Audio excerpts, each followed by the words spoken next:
차가운 유배지에서 눈을 감으면 나는 여전히 왕좌의 무게를 느낀다. 백성들이 나를 폭군이라 욕할 때 나는 그들을 살릴 단 하나의 방법을 찾고 있었다. 그것이 나를 미치게 했는지도 모르지. 비밀리에 만든 화약의 불꽃으로 적들을 집어삼킬 무기.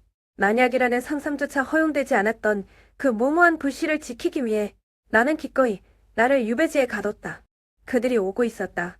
검은 연기처럼 모든 것을 삼킬 기세로. 조선의 선비들이 맹목적인 명분을 논할 때 짐승들은 송곳니를 갈고 있었다. 차가운 맨바닥에 이마를 부딪히며 비는 왕의 뒷모습. 역사는 그것을 치욕이라 기록하겠지. 하지만 그 순간 나는 알고 있었다. 그 치욕이 조선의 마지막이 아니라는 것을. 나는 숨죽여 기다렸다. 차가운 쇳덩이에 불꽃이 담길 순간을. 조선의 명운이 걸린단 한 번의 사격을 위해. 발포. 내 목소리는 포성에 묻혔고 조선의 불꽃은 검은 표면을 가로질렀다. 그들이 자랑하던 무적의 기병이 비명조차 지르지 못한 채 추풍낙엽처럼 쓰러졌다. 연기 속에서 걸어나오는 나의 병사들. 그들은 이제 농부가 아닌 죽음을 지휘하는 사신이었다. 그들의 용맹은 조각났다. 마지막 한 발까지 아끼지 말라. 나는 소리치며 포문에 불을 당겼다. 나는 이마에 피를 흘리는 대신 차가운 살을 쥐기로 했다. 이것이 내가 택한 왕의 도리다.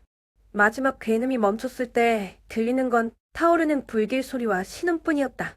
도마시아 최강이라는 그들의 오만은 잿더미가 되어 흩어졌다. 나는 그 광경을 목격했다.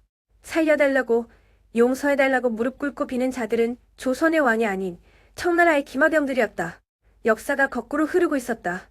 이마가 깨져라 맨바닥에 찢는 굴욕. 하지만 내게 허락된 시간이 조금만 더 있었다면, 아니, 내게 아직 기회가 남아있다면, 그들이 내 손에서 모든 것을 빼앗아갔을 때 나는 분노하지 않았다. 오직 한 가지만 걱정했을 뿐. 내가 심어놓은 반전의 불씨가 꺼질까봐. 유배지를 탈출해 북으로 향할 때 빗방울은 피눈물처럼 차가웠다.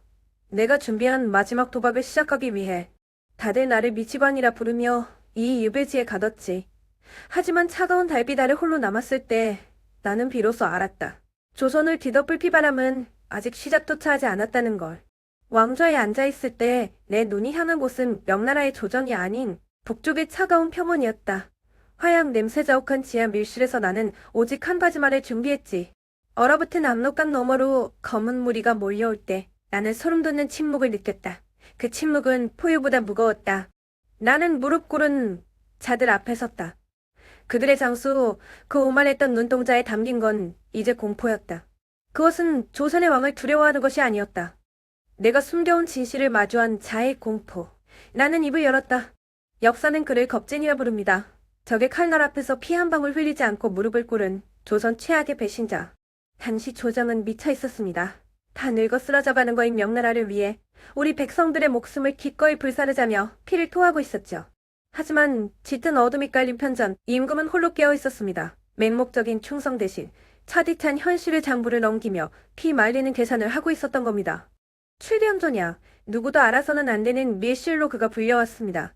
저는 어둠 속에 숨어 그 밤의 공기를 기억합니다. 숨소리조차 낼 수 없을 만큼 무거웠던 찰나의 순간을요. 임금은 옥좌에서 내려와 그의 귀에 바짝 다가섰습니다. 그리고 아주 낮고 서늘한 목소리로 속삭였죠. 이 악물고 싸우지 마라. 적당히 철저하게 항복해라. 그리고 놈들의 심장부를 낱낱이 파헤쳐서 나에게 가져와라. 사르에는 북방의 칼바람 속에서 우리 군대는 예정된 패배를 향해 걸어갔습니다. 사방을 에워싼 짐승들 앞에서 그는 칼을 뽑는 대신 무릎을 꿇었죠.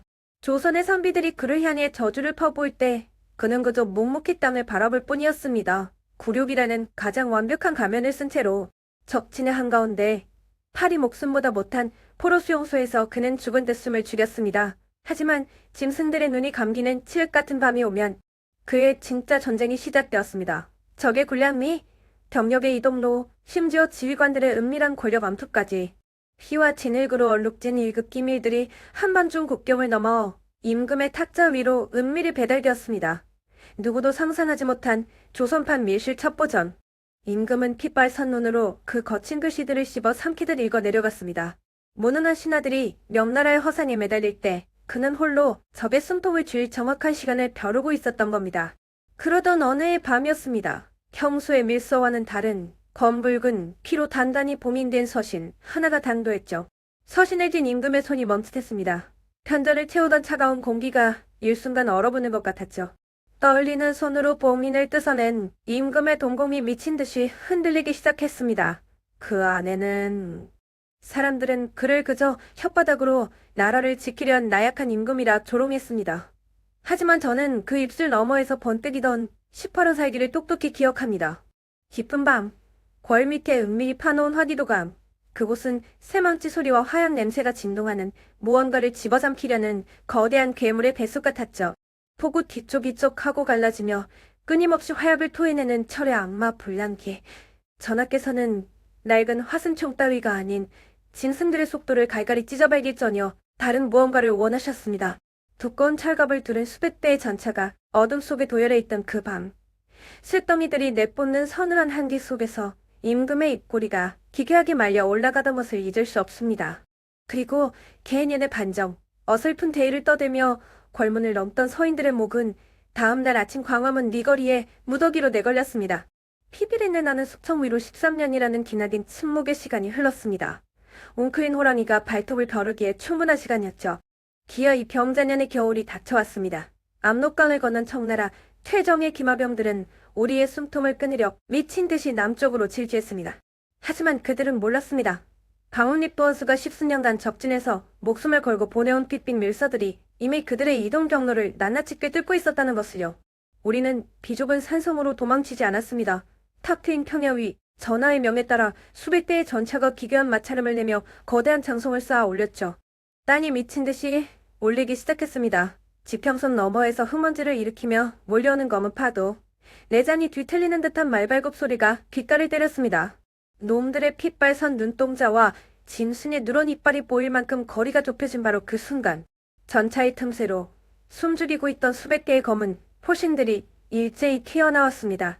그리고 지옥의 문이 열렸습니다. 고막을 찌는 괴놈과 함께 뿜어져 나온 불기둥이 산도의 기마병들을 허공으로 찢어발겼습니다. 재장전에 걸리는 시간은 찰나에 불과했습니다. 뒤가 열린 블랑리에서 쉴 새 없이 쇳덩이가 쏟아져 나왔고 짐승들의 비명은 화약 냄새에 먹혀버렸죠. 피와 살점이 튀는 흙먼지 너머 저는 똑똑히 보았습니다.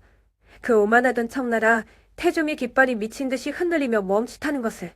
압도적인 사륙의 현장 한가운데서 전하께서 천천히 칼을 뽑아 드셨습니다. 시선이 향한 곳은 연기 너머 짐승들의 우두머리가 있는 곳. 그리고 마침내 그의 입이 열렸습니다. 사람들은 그를 줄타기의 명수로 부르며 찬양했습니다. 강대국들 사이에서 조선을 지켜낸 천재적인 외교관이라고 말이죠. 하지만 저는 똑똑히 보았습니다. 그 화려한 명분 뒤에 숨겨진 가혹하고 냉혹한 현실의 잠부를. 그의 외교가 빛을 발할 수 있었던 진짜 이유. 그것은 목숨을 걸고 적진을 누비던 강훈립의 거대한 정보망이 그의 손에 쥐어 있었기 때문입니다. 정보가 없는 폄하는 그저 눈 가리고 아웅하는 장난질에 불과하다는 것을 그는 누구보다 잘 알고 있었죠. 그리고 화기도감에서 밤낮 없이 울려 퍼지던 쇳소리.